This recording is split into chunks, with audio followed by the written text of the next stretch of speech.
This channel does not promote any violent, harmful or illegal activities. All content provided by this channel is meant for an educational purpose only. Bankura জয়পুরে রাষ্ট্রায়ত্ত ব্যাংকের গ্রাহক সেবা কেন্দ্রে কোটি টাকার প্রতারণা কাণ্ড। ভুয়ো রসিদের মাধ্যমে গ্রাহকদের টাকা আত্মসাৎ, গ্রেফতার 3 অভিযুক্ত। ঘটনাকে কেন্দ্র করে বিক্ষোভ, তদন্তে জয়পুর থানার পুলিশ।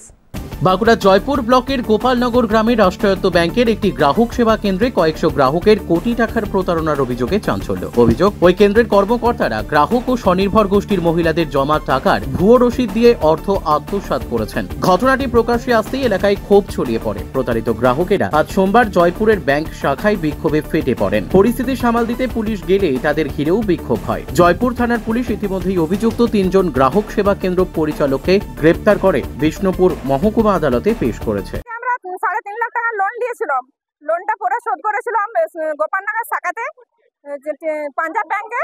সেই টাকাটা আজকে এসে দেখি, 2-3 দিন আগে এসে দেখেছি টাকাটা ব্যাংকের আমাদের বইতে জমা হয়নি। সেটার জন্য আমরা এখানে এসেছি জয়পুর ব্যাংকে, পাঞ্জাব ব্যাংকে। পিএনবির যে শাখা সিএসপি, ওখানে আমাদের টাকা জমা করা হয়েছিল। টাকা সেখানে যখন আমরা আগে জানতাম যে টাকাটা নেই, যখন টাকা চেক করা হচ্ছে বইয়ে, তখন দেখছি যে আমাদের পুরো টাকা ভুয়া রসিদ দিয়ে টাকাটা তারা আত্মসাৎ করেছে। সিএসপি মানে ছেলেরা 3 জনে, আমাদের গোপালনগরে পিএনবি যে শাখা, সেখানে যে 3 জন সিএসপি থাকে, সেই 3 জন সিএসপি। ওই হ্যাঁ, এখন আমরা চাইছি যত সবারকার টাকা গেছে, সবারকার টাকা যাতে আমাদের দিয়ে দেয়, আমাদের গরিবদের টাকা যাতে সবারকার দিয়ে দেয়। যারা আপনাদের সাথে টাকা চিটিং করে তাদেরকে আমরা নিয়েছি, তাদেরকে অ্যারেস্ট করা আছে। আপনাদের যাদের টাকা এখনো পর্যন্ত আছে, অ্যামাউন্ট কত আছে সেটা কি আমাদের কাছে প্রুফ আছে, সেটা লিখিত আকারে থানায় আমাকে দেবেন। ব্যাপারটা হয়েছে, আমরা ব্যাংকের কাছ থেকে নেব। কি নেব, যে কার টাকা কতখানি তছরূপ হয়েছে, কোথায় আছে, কি আছে, ব্যাংক আমাদেরকে উত্তর দেবে। কারণ এটার উপর একটা কেস হয়েছে। লিখবেন, অ্যামাউন্টটা লিখবেন, কোন সাল থেকে কোন সাল পর্যন্ত টাকা দিয়েছেন সেটা লিখবেন, আর আপনাদের কাছে ওরা যে কাগজ দিয়েছে সেটা জেরক্স করে দিয়ে দেবেন। অরিজিনালটা আমাদের যিনি আইও আছেন, আপনাদের সবাইকে থানাতে ডাকবে, ফোন করে ডাকবে, দেখে আপনাদের কাছ থেকে অরিজিনালটা নেবে, পাস বইটা নেবে। পাস বইটা আমরাই ব্যাংকে দেবো।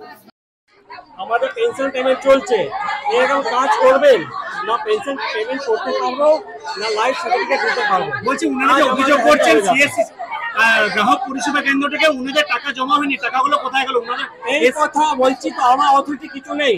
শাখা বন্ধ হলো 1 মাস থেকে বেশি হয়ে গেছে, তো এনাদের কেন জমা করলে আমি বুঝতে পারছি না।